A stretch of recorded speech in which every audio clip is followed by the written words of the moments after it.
स्वागत है आपका हमारे YouTube channel the fast exam academy पर। तो दोस्तों, जिस पे इस वक्त सीरीज स्टार्ट की गई है सीटेट प्रीवियस ईयर क्वेश्चन और उसके प्रैक्टिस सेट दिसंबर 2024 के लिए मैथमेटिक्स का दिस इज लेक्चर नंबर 3। ठीक है, बाकी 2 लेक्चर के जो हैं आपको वीडियो हमारे चैनल के प्लेलिस्ट में मिल जाएंगे। तो स्टार्ट करते हैं आज का क्लास। तो क्वेश्चन नंबर 21 तक हो गया था, आज हम लोग देखेंगे question number 22। Okay, question number 22। तो क्वेश्चन क्या कह रहा है, 2 कोटि पूरक कोणों का अंतर कितना है 40 डिग्री। तो दोनों कोण होंगे, ठीक है।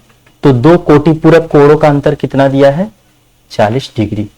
तो पहले दोस्तों जान लेते कोटि पूरक कोण, जो कोटि पूरक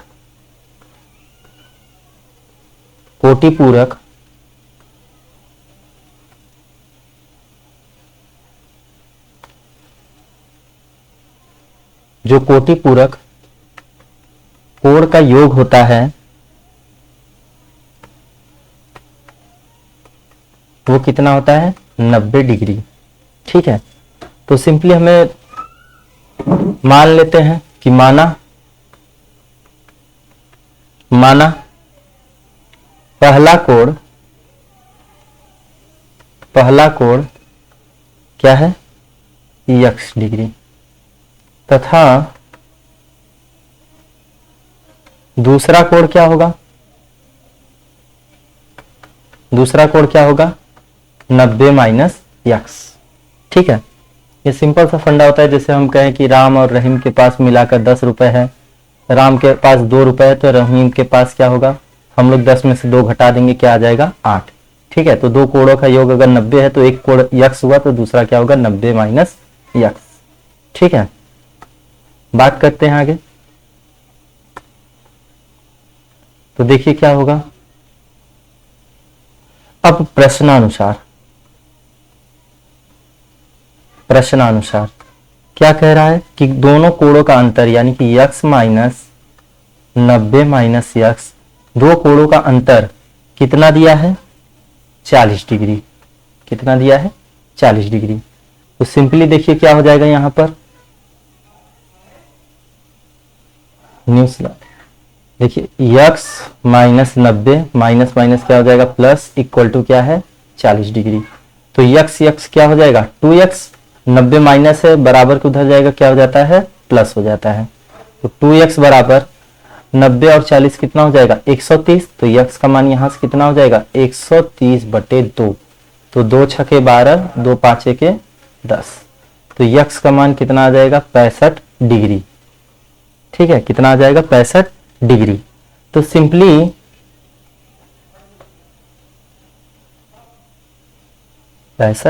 डिग्री, तो ये हमारा पहला कोण हुआ। अतः पहला कोण कितना हुआ 65 डिग्री। ठीक है,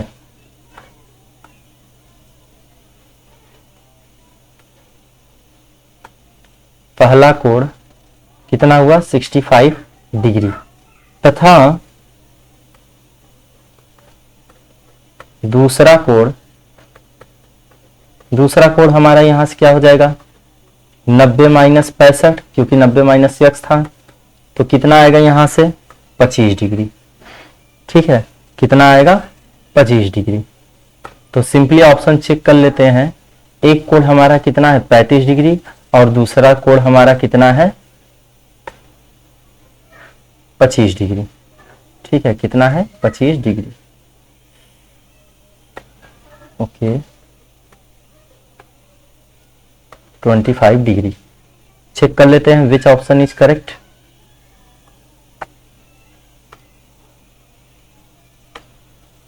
तो 65 and 25, so option C is correct. Okay, चलते हैं अगले क्वेश्चन पे। जो अगला क्वेश्चन हमारा क्या दिया गया है 12 10 12 को 12 से भाग देने पर शेषफल क्या होगा। ठीक है, यानी कि 1,21,012 को 12 से भाग देने पर क्या शेषफल क्या प्राप्त होगा। तो सिंपली हम लोग क्या करते हैं, भाग दे देते हैं 12 10 12 पर। तो देखिए 12 का क्या हो जाएगा 12, ये दोनों क्या हो जाएंगे कैंसिल, 2 में से 2 जाएगा 0, 1 में से 1 जाएगा 0। अब हम लोग क्या लिखेंगे 1। अब 1 चूंकि 12 से छोटा है तो फिर हम लोग 0 बढ़ाते हैं और अगली संख्या को क्या करते हैं, लिख लेते हैं। ठीक है, अभी भी 12 10 से क्या है, बड़ी संख्या है, तो हम लोग क्या करते हैं, अगले संख्या को लिखते हैं, उसके साथ ही यहाँ पर क्या लगा देते हैं 0। इस बात को ध्यान रखिएगा, अगर यह संख्या छोटी हुई और यहाँ की संख्या बड़ी हुई तो हम लोग क्या करते हैं, उस संख्या के बाद वाली संख्या को लिखते हैं और उसके लिए क्या लगा देते हैं 0। ठीक है, तो यहाँ से क्या हो जाएगा 12 है 96, तो हमारा कितना हो जाएगा, देखिए 101 में से 96 जाएगा, कितना बचेगा 5, या ऐसे कर लीजिए कि एक इसको दिया जाता है उधारी तो 11 हो जाएगा, 11 में से 5 जाएगा 6 जाएगा, 5 बचेगा और 9 में से 9 कट जाएगा, बची हुई संख्या क्या है 2, और 12 चौक क्या हो जाएगा 48। तो कितना आ जाएगा, एक इसे दिया जाएगा उधारी 12, 12 में से 8 गया 4, तो शेष फल हमारा क्या आया,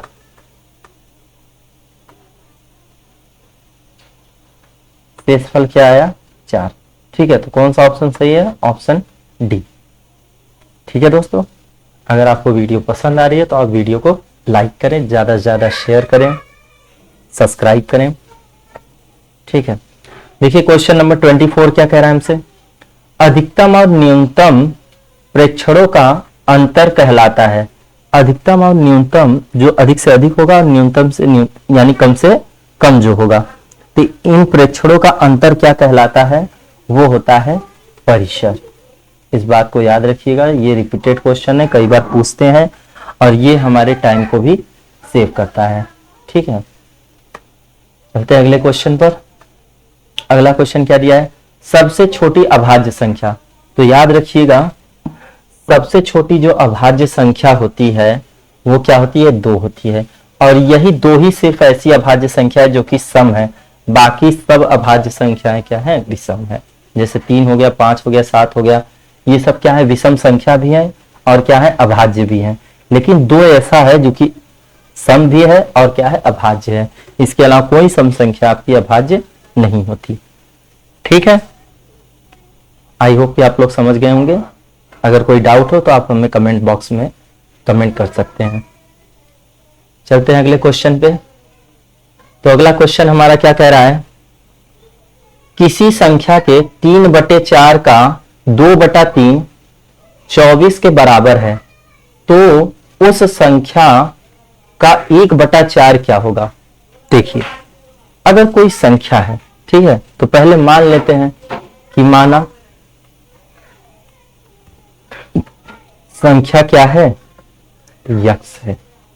ठीक है, इन सब सवालों में ज्यादा कुछ करिए नहीं, जो आपसे क्वेश्चन कह रहा है बस वही करते हुए चले जाइए। तो क्वेश्चन आपका क्या कह रहा है कि किसी संख्या के 3/4 का, अब इसका क्या कह रहा है 2/3 किसके बराबर है, 24 के। बस जैसा कहा है वैसा लिख दीजिए। किसी संख्या, मान लो वो संख्या हम लोग क्या मान लिए, यक्स। अब इसका 3/4, तो हम लोग क्या किए 3/4 कर दिए, का 2/3 फिर हम लोग क्या किए 2/3 कर दिए। जैसे हम कहे 10 रुपए है, ठीक है, तो 10 रुपए का 1/2 कितना आएगा, 5 आएगा। अब 1/2 का फिर मैं कहूं 1/2 क्या होगा, तो जाहिर सी बात है अगर 10 रुपए है उसका 1/2 का फिर मैं कहूं 1/2 करिए, तो अगर आप इसे एक साथ सॉल्व करना चाहें तो देखिए 2 5 10 हो जाएगा और 5 का आधा कितना हो जाएगा 2.5। अगर आप अलग अलग हल करना भी चाहें कि पहले 1/2 निकाल लूं फिर जो संख्या आएगा उसका 1/2 निकाल लूं, तब भी ये कितना आएगा 2.5 आएगा। ठीक है, मैंने आपको नंबर लेकर बता दिए। यहाँ पर हमें क्वेश्चन में क्या मान लिए, यक्स, क्योंकि हमें नंबर नहीं दिया है, नंबर प्राप्त करना है, संख्याएं प्राप्त करनी है, और हम लोग इसीलिए क्या मान लेते हैं, अक्षर को मान लेते हैं। ठीक है, तो चलते हैं अगले क्वेश्चन पे। तो देखिए इसे हटा लेते हैं, चलते हैं हमारे अगले क्वेश्चन पे। क्या सॉल्व कर लेते हैं इसे, क्या हो जाएगा, यक्स इक्वल टू, देखिए 2 1 का 2, 2 दूनी के 4, 3 1 का 3, 3 1 का 3। तो सिंपली हमारा 2 जो यहाँ पे भाग में इधर जाएगा क्या हो जाएगा गुणा, तो 2 गुणे क्या हो जाएगा 24। ओके, तो ये कितना हो जाएगा, यक्स बराबर 24 गुना के 48। क्या ऑप्शन, अच्छा तो ये कितना आ जाएगा यक्स का मान 48। अब कह रहा है तो उस संख्या का 1/4 क्या होगा, यानी जो संख्या मैंने प्राप्त की है अब इसका 1/4 क्या होगा। तो देखिए 48 का 1/4 यही आपसे पूछा है, तो हम लोग 48 गुणे 1/4 कर लेंगे, 4 से कट कर देंगे तो 4 1 का 4, ओके तो हटा लेते हैं इसे, सिंपली देखिए क्या हो जाएगा, तो 4 1 का 4, 4 दूनी के 8, यानी कि हमारा जो संख्या होगा वो क्या होगा 12। ठीक है, तो 12 जो संख्या है वो इसका क्या होगा, आंसर होगा। ठीक है, चलते हैं हमारे अगले सवाल पे। अगला सवाल हमसे क्या कह रहा है, किसी संख्या के 60% का, कोई संख्या होगा उसका 60% का 3/5वां भाग 36 है, तो वह संख्या क्या होगी। देखिए सवाल को इतना ज्यादा खींच देता है कि मानो जैसे बहुत कठिन सवाल हो, पर ऐसा नहीं है। यह सब सवाल भी क्या होते हैं, बहुत ही आसान होते हैं, जिन्हें हम सिंपली क्या कर सकते हैं, हल कर सकते हैं। ओके, तो देखिए हम लोग फिर क्या करेंगे, माना वह संख्या क्या है, यक्स है, माना वह संख्या यक्स। ठीक है, तो इसका हमसे क्या कहा है कि 60% का, तो प्रतिशत को बदलने के लिए हम लोग नंबर क्या करते हैं, 100 से भाग दे देते हैं, का 3/5 भाग, तो इसका 3/5 भाग किसके बराबर है, 36 के। ठीक है, तो अब इसे हल कर लेते हैं, देखिए क्या होगा, यक्स बराबर, ये 0 से 0 कट कर दें। ठीक है, और ये क्या हो जाएगा, 2 3 के 6, 2 5 के 10। ठीक है, तो 3 त्रिकाई 9, ऊपर का 3 गुणे 3 त्रिकाई 9, 5 5 क्या हो जाएगा 25, बराबर क्या हो जाएगा 36। तो अगर मैं अब यहां से यक्स का मान निकालना चाहूं तो क्या हो जाएगा, तो देखिए 36 भाग है, इधर तिरछा गुणा होगा, कितना हो जाएगा 25 बटे क्या हो जाएगा 9, तो 9 1 का 9, 9 चौका 36, और 25 चौका क्या हो जाएगा 100। अतः वह संख्या क्या है, 100 है। ठीक है, जिसका 60% का 3/5वां भाग कितना आएगा, 36 आएगा। ऑप्शन ए क्या हो जाएगा, करेक्ट हो जाएगा। ठीक है दोस्तों, देखिए हमारा अगला सवाल क्या कह रहा है, दो संख्याओं में से सबसे बड़ी संख्या का 2 गुना छोटी संख्या के 5 गुने से 3 ज्यादा है। ठीक है, तो पहले हम लोग मान लेते हैं, माना बड़ी संख्या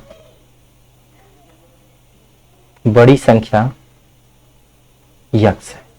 ठीक है, मान लीजिए बड़ी संख्या क्या है, यक्स है, तथा छोटी संख्या वाई है। ठीक है, अब हम लोग सिंपली क्या करेंगे, प्रश्नानुसार जैसे जैसे हमसे सवाल कहा है वैसे वैसे कर लेंगे। तो देखिए प्रश्नानुसार क्या कह रहा है, सबसे बड़ी संख्या का 2 गुना। ठीक है, तो बड़ी संख्या का 2 गुना, बड़ी संख्या क्या है 2x का 2 गुना छोटी संख्या के 5 गुने से, छोटी संख्या के 5 गुने से कितना अधिक है, 3 अधिक है, तो बराबर हम लोग क्या लिखेंगे, छोटी संख्या प्लस क्या लिखेंगे 3। देखिए बड़ी संख्या तो बड़ी है, अगर मैं इधर ही छोड़ू मतलब 2x के पास, तब ये संख्या क्या हो जाएगी, और बड़ी हो जाएगी। इसीलिए इसे बराबर करने के लिए हमेशा किसमें ये जोड़ा जाएगा, छोटी संख्या में। ठीक है, छोटी संख्या में जोड़ेंगे तभी तो बराबर बड़ी संख्या के बराबर आएगा। जैसे किसी के पास 10 रुपए, किसी के पास 5 रुपए है, अब 5 ही रुपए देना है कि दोनों बराबर हो जाए, तो आप क्या करिए, छोटे वाले को 5 रुपए दीजिए, तभी बड़ा हो पाएगा वो 10 रुपए के बराबर। ठीक है, आई होप कि आप लोग समझ रहे हैं। अगर आपको कोई प्रॉब्लम हो तो आप हमें कमेंट कर सकते हैं। ठीक है, तो देखिए इसे हम लोग क्या लिख सकते हैं, 2x 5y प्लस में इधर आएगा क्या हो जाएगा माइनस, और फिर क्या हो जाएगा 3। ठीक है, इक्वल बराबर क्या हो जाएगा 3 हो जाएगा, बराबर क्या हो जाएगा 3। इसे समीकरण 1 मान लेते हैं। ठीक है, और अब हमसे क्या कह रहा है, तथा दूसरी जो शर्त है वो क्या है, बड़ी संख्या का 4 गुना, यानी कि 4x। तो देखिए क्या हो जाएगा 4x, उसके बाद कह रहा है छोटी संख्या के 3 गुने से, ठीक है, 5 गुने से कितना अधिक है, 3 अधिक है। सॉरी ये तो पहली शर्त थी। दूसरी शर्त हमारी क्या थी, बड़ी संख्या के 4 गुने से गुना और छोटी संख्या के 3 गुना का योग और छोटी संख्या, तो और माने क्या होता है, जोड़ना होता है। छोटी संख्या का 3 गुना यानी कि 3y, इन दोनों का योग किसके बराबर है, 71। ठीक है, तो ये हमारा समीकरण क्या हो गया, 2 हो गया। ठीक है, यहां तक बात समझ में आ गई, तो हम लोग आगे काम करते हैं। ठीक है, तो देखिए अब हम लोग क्या करेंगे, तो आप हाई स्कूल में जो भी पढ़े हैं बाय एलिमिनेशन मेथड, चाहे इन्हें या तो सब्स्टिट्यूशन मेथड यानी प्रतिस्थापन विधि, या जो हटाने की विधि होती है, तो देखिए यहाँ पे 2x है, यहाँ पे क्या है 4x। तो हम लोग क्या करेंगे, समीकरण 1 में 2 से, ठीक है, गुणा 2 से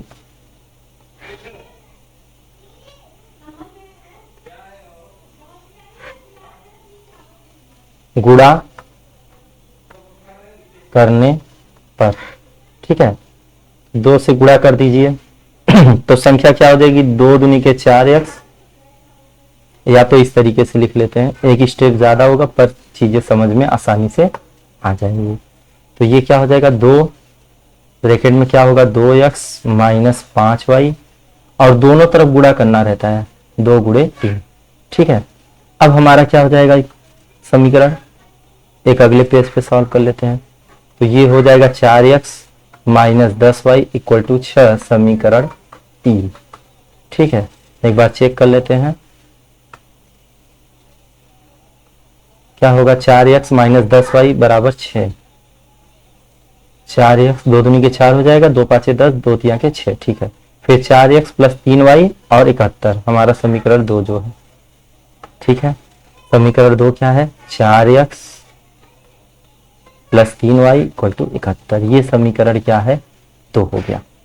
ठीक है, अब हम लोग इन्हें क्या करेंगे, देखिए यहाँ भी प्लस का साइन है, यहाँ भी क्या है, प्लस का साइन, मतलब जोड़ने का चिन्ह है। तो हम लोग यहाँ पे क्या लिखेंगे, घटाने पर। तो देखिए कैसे घटाएंगे, इस समीकरण को जो नीचे वाला दिया इसे घटा दीजिए, तो यहाँ पे माइनस होगा, जो प्लस दिया है ये प्लस भी क्या होगा माइनस, और ये प्लस भी क्या हो जाएगा माइनस, तो प्लस माइनस क्या हो जाएगा, कट जाएगा। एक बात याद रखिएगा, जब भी माइनस करेंगे तो यह चिन्ह ध्यान नहीं रखना है आपको, इससे अब कोई लेना देना नहीं, जो नीचे चिन्ह परिवर्तित होता है उसी से आपको लेना देना रहता है, जो भी काम करना रहता है नीचे के साइन से।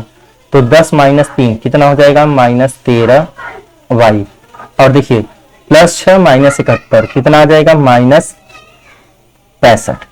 ठीक है, तो देखिए यहां से क्या होगा, अगर मैं y का मान निकालना चाहूं तो माइनस 65 बटे माइनस 13, तो माइनस से माइनस कट जाएगा, 13 का 13, 13 पाँचे 65, तो y का मान कितना आ जाएगा 5। ठीक है, अब सिंपली क्या करना रहता है, ये जो y का मान आया है इसे आप किसी भी समीकरण में रख दीजिए, चाहे 2 में रखिए या 3 में, आपका आंसर सब एक समान आएगा। तो हम लोग क्या करते हैं, y का मान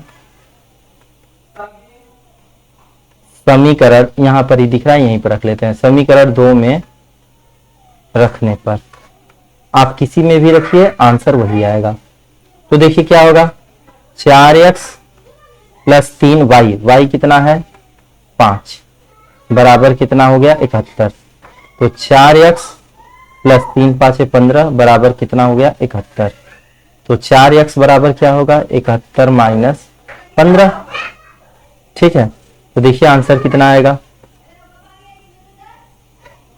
तो 4x बराबर कितना था आपका 71 माइनस 15, देखिए 71 में से 15 जाएगा, कितना आ जाएगा 71 में से 15। ठीक है, तो एक इसे कैरी होगा तो कितना आ जाएगा, 11 में से 5 गया 6, और 6 में से 1 गया, कितना आ जाएगा 5, कितना आ जाएगा 56। ठीक है, तो यक्स का मान कितना आ जाएगा, यहां से यक्स का मान क्या आ जाएगा, यक्स बराबर 56 बटे 4, तो 4 1 का 4, ये कट करेंगे, 4 1 का 4, 4 चौके 16, 14 चौका 56, तो यक्स का मान कितना आ जाएगा 14। अतः हमसे क्या पूछा है, संख्या, अतः संख्याएं क्रमशः क्या होंगी, संख्याएं क्या होंगी, 1 मिनट चेक कर लेते हैं। ठीक है, तो देखिए संख्या क्या होगी हमारा 14 और 5। तो ये ऑप्शन क्या हो जाएगा, सी आपका यहाँ से करेक्ट हो जाएगा। ठीक है, दो संख्याएं क्रमशः क्या होगी 14 और 5, अतः संख्याएं क्या है, एक 14 और y कितना आया था 5। ओके, अगर किसी को कोई डाउट हो तो आप हमें कमेंट करके पूछ सकते हैं। चलते हैं हमारे अगले सवाल पे। अगला सवाल हमारा क्या है, क्वेश्चन नंबर 29। 7 + 2 कड़ी में 10 का वर्गमूल क्या होगा। तो देखिए हमें 7 + 2 कड़ी में 10 इसका क्या निकालना है, वर्गमूल। ठीक है, तो सुनिए ध्यान दीजिएगा। हम लोग 7 को क्या लिख सकते हैं, 5 + 2 प्लस ये जो दो दिया है, उसके बाद कड़ी में जो हमारा 2 कड़ी में 10 है, हम लोग इसे क्या लिख सकते हैं, कड़ी में 2 गुणे कड़ी में 5। अब मुझे ये कैसे पता चला, क्योंकि हम जो सूत्र जानते हैं, क्या जानते हैं, a + b का होल स्क्वायर क्या होता है, a² + b² + 2ab। ये हमारा क्या होता है, सूत्र होता है। ठीक है, तो हम यहां से 2ab, तो a की जगह हमारा √2 है और b की जगह क्या है √5। तो सिंपली हम लोग इसे क्या लिख सकते हैं, जो है कड़ी में, तो लिख दे कड़ी में 5 का स्क्वायर प्लस कड़ी में 2 का स्क्वायर प्लस 2 कड़ी में क्या लिख दे 5 और फिर गुणे कड़ी में 2। कोई दिक्कत नहीं, हम लोग क्या किए, इसे थोड़ा सा एक्सपेंड किए, थोड़ा सा विस्तार करके हल कर दिए हैं। तो देखिए अब इसका आंसर क्या होगा, सिंपली हम लोग क्या लिख सकते हैं, कड़ी में 5 प्लस कड़ी में 2 का होल स्क्वायर और इस पूरे का क्या कड़ी। ठीक है, कैसे, क्योंकि a² करेंगे तो फिर हमारा क्या मिलेगा, कड़ी में 5 का स्क्वायर, फिर प्लस b², तो क्या मिलेगा, कड़ी में 2 का स्क्वायर प्लस 2ab, तो 2 कड़ी में 5 और कड़ी में 2। तो सिंपली हम जो किए हैं, क्या किए हैं कि a हम लोग जो है कड़ी 5 रख दिए थे और b क्या है कड़ी में 2। ठीक है, अब यहां से अगर मैं इसका स्क्वायर है तो भाई स्क्वायर कड़ी से क्या आ जाएगा, बाहर आ जाएगा, तो क्या आएगा, कड़ी में 5 प्लस कड़ी में 2। ये इसका क्या होगा, आंसर होगा। ठीक है, और ये किसका आया था, 7, वेट अ मिनट, किसका आंसर था, ये सवाल जो पूछा था 7 + 2 कड़ी में 10। ठीक है, तो इसका जो वर्गमूल आएगा वो कितना आएगा, कड़ी में 5 प्लस कड़ी में 2। तो चेक कर लेते हैं कौन सा ऑप्शन करेक्ट होगा। कड़ी में 5 प्लस कड़ी में 2, यानी कि ऑप्शन सी क्या हो जाएगा, करेक्ट हो जाएगा। ठीक है दोस्तों, बात करते हैं हमारे अगले जो सवाल दिया गया है वो क्या है। देखिए अगला क्वेश्चन क्या कह रहा है, क्वेश्चन नंबर 30 कह रहा है यदि a/3 बराबर b/4 बराबर c/7 हो तो a plus b plus c भागे c का मान क्या होगा। ठीक है, ये सवाल पूछा है, तो ये भी एक आसान सा ही छोटा सा ही सवाल है, इसे सॉल्व कर लेते हैं। ठीक है, तो देखिए हम लोग सिंपली क्या करते हैं, इसके बराबर एक नियतांक मान लेते हैं और मान लीजिए वो नियतांक क्या आया, k आया। ठीक है, तो देखिए यहां से हम लोग क्या करते हैं ना जी, हम लोग क्या लिख सकते हैं, अतः देखिए 1/3 भी किसके बराबर होगा, k के। ये किसके बराबर होगा, k के, यानी कि a का मान क्या आएगा 3k। इसी प्रकार देखिए b का मान क्या होगा, b को भी 4 का तिरछा गुणा करेंगे, क्या आ जाएगा 4k, तथा c का मान कितना आएगा 7k। ठीक है, अब हम लोग सिंपली क्या करेंगे, जो हमारा मान है a plus B plus C by C में, इसी में मान रख देते हैं। तो देखिए a का मान क्या होगा, इसी में रख देते हैं। ठीक है, इसे हटा लेते हैं, कोई दिक्कत नहीं, अब तो हमें पता चल गया हमसे पूछा क्या है, इसे हटा लेते हैं और सिंपली इसी पे रखकर सॉल्व कर लेते हैं। तो a का मान कितना दिया है 3k, b का मान कितना दिया है 4k, c का मान क्या है 7k, भागे c का मान कितना दिया है 7k। तो देखिए 3 के 4 के, तो कितना हो जाएगा 4 3 7 7 7 14, यानी कि 14 के बटे 7 के। तो ये के से क्या होगा कैंसिल आउट, और फिर क्या होगा 7 1 का 7, 7 दूनी के 14, तो अतः ये कितना आ जाएगा 2। तो a प्लस बी प्लस सी भागे सी का मान कितना है 2। ठीक है, तो दोस्तों आज के लिए इतना ही, मिलते हैं हमारे अगले वीडियोस में। अगर आपको वीडियो पसंद आया तो लाइक करें, सब्सक्राइब करें और ज़्यादा से ज़्यादा शेयर करें। थैंक यू, मिलते हैं।